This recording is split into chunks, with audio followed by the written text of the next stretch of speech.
The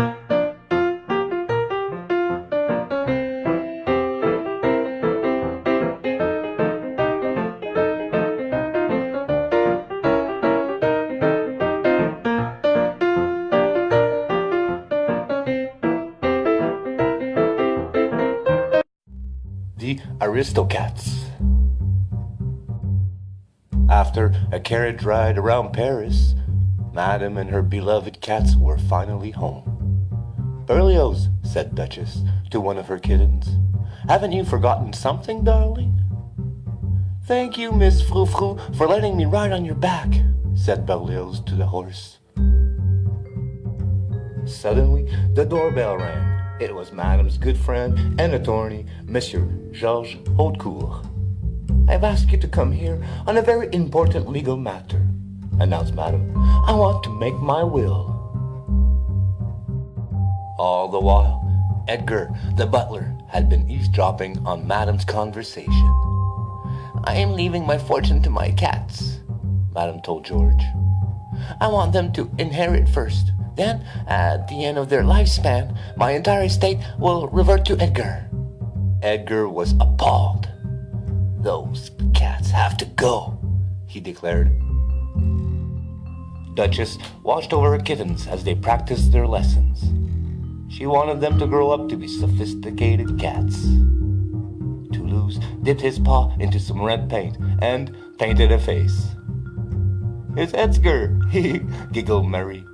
Berlioz started to play the piano as Marie accompanied him, singing her scales. In walked Edgar, carrying 4 dishes of cream into which he had secretly mixed sleeping pills.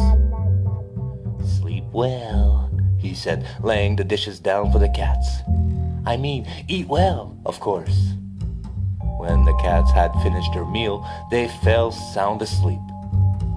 Later that evening, Edgar put the sleeping cats one by one into a basket. Edgar snuck out of the mansion with the basket and loaded it into the sidecar of his motorcycle. He was bringing the cats to the countryside, where they surely wouldn't be able to find their way back home. Duchess and the kittens were awakened by a loud clap of thunder. "Don't be frightened," she told them.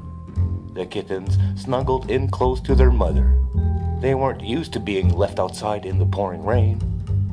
"Poor Madame," said Duchess. "She will be so worried when she finds us gone." The next morning, Duchess heard singing and went to explore. Thomas O'Malley was singing about being a carefree alley cat. When he saw Duchess watching him, he could not resist her beauty and introduced himself. Duchess told O'Malley that she needed to get back home to Paris and asked him if he could show her the way. Suddenly, Toulouse, Marie, and Berlioz climbed out of the basket to join their mother. O'Malley was surprised to see that Duchess had so many kittens. "Oh yes, Monsieur O'Malley, these are my children." O'Malley was an alley cat who wasn't interested in being tied down to a family. Since he felt bad for the cats, he decided to help them onto a truck headed toward the city. When a milk truck came down the road, O'Malley jumped onto the windshield to distract the driver. The truck screeched to a halt, and the cats quickly jumped in the back. As the milk truck began to drive away, Marie tumbled out of the truck and onto the road. O'Malley picked her up and returned her to the truck. At the last moment, O'Malley decided to climb aboard too. O'Malley lifted a cover off a big container of cream. The hungry kittens eagerly lapped up the delicious treat. All of a sudden, the truck driver spotted O'Malley in his rearview mirror and stopped the truck. The driver started chasing O'Malley and the cats. Fortunately, they got away, but were forced to continue on foot. It was getting dark, and the kittens were tired from walking all day.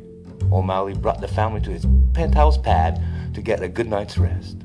As they approached his place, music could be heard, and a light was coming from his window. "Oh no," said O'Malley. "Sounds like Scat Cat and his gang have dropped by."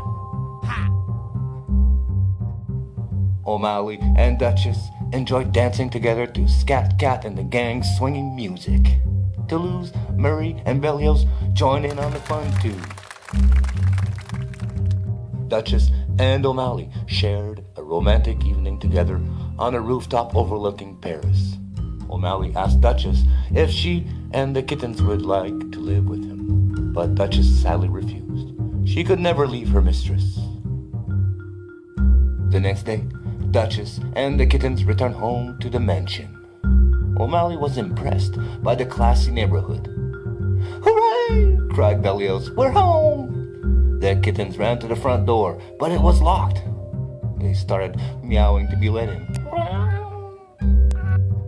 Edgar was shocked to hear the familiar cries at the door. "It can't be them!" he exclaimed. After opening the door to let the cats in, Edgar immediately threw a sack over them. Fortunately, their little mouse friend Roquefort was nearby and had seen everything. Duchess asked Roquefort to run and get O'Malley. Roquefort caught up to O'Malley and told him that the cats were in trouble. O'Malley asked him to find Scat Cat and his gang of alley cats. The brave mouse told Scat Cat and the gang that Duchess and her kittens were in trouble and needed their help. Meanwhile, O'Malley saw Edgar run into the stable with the sack. "You pesky cats," said Edgar.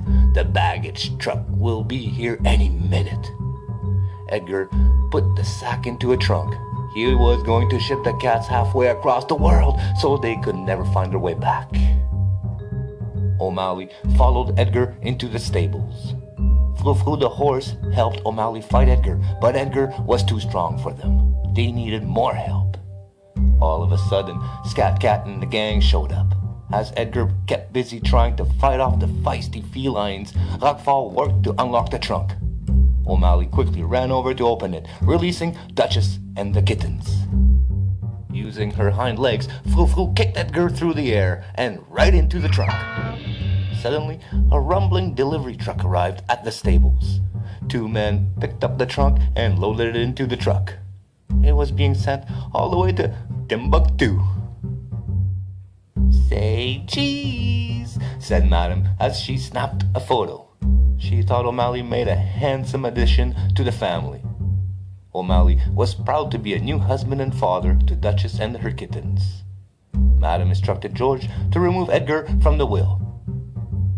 "What's that music?" asked George. "Sounds like a gang of swinging het cats."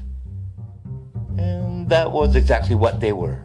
Madame had started a new foundation, a home for all the alley cats of Paris. To celebrate, the cats and all their animal friends danced the night away.